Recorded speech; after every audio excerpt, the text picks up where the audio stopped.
پٹاخے پھوڑ رہے تھے، تو اس نے ایک پٹاخہ زمین پر پھینک کر مارا تو وہ خوب زور سے بولا،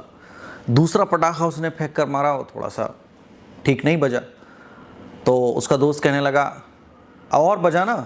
تھوڑا زور سے مار۔ تو وہ کہنے لگا میرے پاس بس اتنے ہی تھے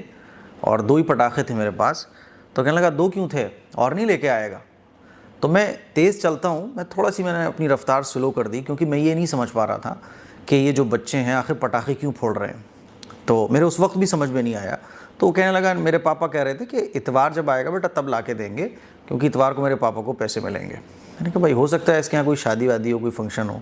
تو اسی لیے یہ پٹاخے کی باتیں کر رہا ہو۔ میں مسجد میں آ گیا۔ اچھا جب میں نماز پڑھ رہا تھا تو نماز پڑھتے ہوئے 2-3 پٹاخوں کی آواز پھر میرے کان سے آئی، لیکن میرے کان میں آئی تو لیکن یہ جو آواز تھی یہ اس سائڈ سے نہیں تھی، دوسری سائڈ سے تھی۔ تو نماز پڑھتے ہوئے میرے دماغ میں یہ آیا کہ یار یہ پٹاخے ادھر بھی پھوٹے ادھر بھی پھوٹ رہے ہیں، کیا ہو ماجرا کیا ہے؟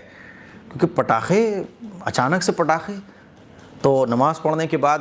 پھر میں یہاں آفس میں بیٹھا ہوا تھا تو پھر پٹاخے پھوٹنے کی آواز آئی۔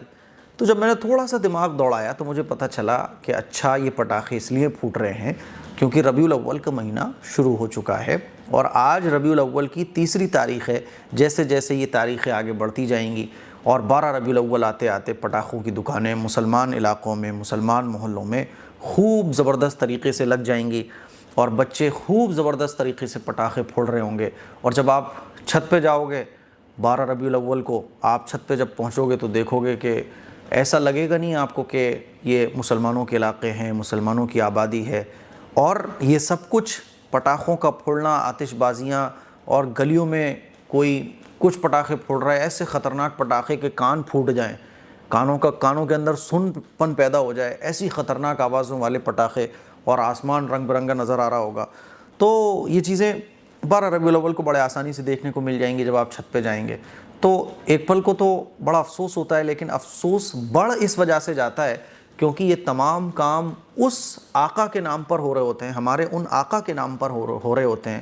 اللہ کے لاڈلے نبی اور تمام پیغمبروں کے سردار جناب رسول اللہ صلی اللہ علیہ وسلم کے نام پر ہو رہے ہوتے ہیں، جنہوں نے ان کاموں سے منع فرمایا۔ افسوس اس بات پر ہوتا ہے کہ سوچئے ذرا کہ ہمارے نبی کو کتنی تکلیف پہنچتی ہوگی، کیونکہ ہمارے نبی اپنی قبر میں زندہ ہیں۔ جب ہم سلام پڑھتے ہیں تو حضور ہمارے سلام کو سنتے ہیں، اللہ کے نبی وہاں آرام فرما رہے ہیں، اور اللہ کے نبی صلی اللہ علیہ وسلم سنتے ہیں، دیکھتے ہیں، اللہ کے نبی اپنی مبارک قبر میں زندہ ہیں۔ تو سوچئے ذرا کہ اللہ کے نبی صلی اللہ علیہ وسلم کو جب یہ پتہ چلتا ہوگا کہ ہمارے معصوم بچے پٹاخے پھوڑ رہے ہیں، اور 12 ربیع الاول کا اس لیے انتظار کر رہے ہیں کیونکہ 12 ربیع الاول کو گھر میں پٹاخے خوب لے کے آئیں گے، خوب آتش بازیاں کریں گے، سوچئے ذرا کہ ہمارے نبی کو کتنی تکلیف پہنچتی ہوگی۔ کبھی اس پر آپ غور کر کے دیکھیے گا۔ میرے عزیز بھائیوں، میری بہنوں، اللہ کے نبی صلی اللہ علیہ وسلم نے تو فضول خرچی کو منع فرمایا، اور فضول خرچی کو اور بربادی کو اس اہتمام سے منع فرمایا کہ حضور نے دریا کے کنارے اگر کوئی وضو کر رہا ہو تو اس کو بھی کہا کہ وضو کرو لیکن پانی کی فضول خرچی مت کرو، پانی کی بربادی مت کرو۔ تو صحابی حیران ہو گئے کہ دریا کے پاس پانی کی بربادی کیسی؟ تو حضور نے فرمایا کہ یعنی آپ کی ضرورت نہیں ہے پانی کو استعمال کرنے کی، لیکن پھر بھی آپ بلا ضرورت استعمال کرتے چلے جا رہے ہو، اسی لیے وضو اتنا ہی کرو جتنے پانی میں وضو ہو جاتا ہے۔ پانی کی بربادی سے اسلام نے منع فرمایا، پیسے کی بربادی سے اسلام نے منع فرمایا، اور خاص طور پر آتش بازی۔ اللہ کے نبی صلی اللہ علیہ وسلم نے ارشاد فرمایا من تشبہ بقوم فہو منہم، کہ جو جس کے جیسا اپنے آپ کو بنائے گا وہ آخرت میں اسی کے ساتھ ہوگا۔ جب حضور علیہ الصلوۃ والسلام مکے سے مدینہ تشریف لائے تو یہودی بھی روزہ رکھا کرتے تھے 10 محرم کا۔ حضور کو جب پتہ چلا کہ یہودی بھی روزہ رکھتے ہیں تو حضور نے فرمایا کہ ہم 10 کے ساتھ ایک روزے کو اور ملائیں گے۔ کیوں ملائیں گے؟ تاکہ ہمارا روزہ یہودیوں کے روزے سے الگ ہو جائے۔ اتنا اہتمام حضور علیہ الصلوۃ والسلام نے غیروں سے اپنے آپ کو کرنے کے لیے فرمایا، یعنی کوئی بھی کام ایسا جو غیر بھی کر رہے ہیں تو حضور نے اس کے اندر کچھ ایسی چیزوں کو ایڈ فرمایا اللہ کے حکم سے تاکہ اسلام کا جو طریقہ ہے وہ غیروں سے الگ ہو جائے۔ لیکن افسوس کی بات ہے کہ آج مسلمان اسی کو یہ سمجھتے ہیں کہ ارے غیر مسلم ایسا کرتے ہیں ہم بھی ایسا کریں گے، محبت کا اظہار غیر مسلم اس طرح سے کرتے ہیں تو ہم بھی محبت کا اظہار اس طرح سے کریں گے۔ یہ طریقہ ہی سراسر خلاف ہے اسلامی تعلیمات کے۔ تو میں آپ کو یہ سمجھانا چاہ رہا ہوں کہ دیکھیے، محبت اللہ کے نبی سے سب کو ہے اور ہونا بھی چاہیے، لیکن ہمیں اپنے بچوں کو محبت کا وہ طریقہ سکھانا ہے جو صحابہ اکرام نے اپنے بچوں کو سکھایا۔ صحابہ اکرام کے بچوں کے اندر کیا تھا کہ اللہ کے نبی سے ایسی محبت تھی کہ جب جنگ کے لیے یا اسلام کے لیے قربانی کی بات آتی تھی تو بچوں کو بعض دفعہ کچھ کام کرنے کی اجازت نہیں ہوتی تھی کیونکہ وہ بچے ہوتے تھے، تو چھوٹے چھوٹے بچے اپنے پنجوں کے بل کھڑے ہو کے اس طرح سے، پنجوں کے بل اس طرح سے اچک اچک کر بڑوں کے برابر لگنے کی کوشش کرتے تھے، اور حضور علیہ الصلوۃ والسلام کے سامنے اس طرح سے بڑوں کے مقابلے کھڑے ہوتے تھے کہ رسول اللہ ہمیں ریجیکٹ نہ کریں، رسول اللہ ہمیں یہ سمجھ لیں کہ ہم تو بڑے ہو گئے اب، اور ہمیں وہ کام کرنے کی اجازت مل جائے جو بڑوں کو کرنے کی ہے۔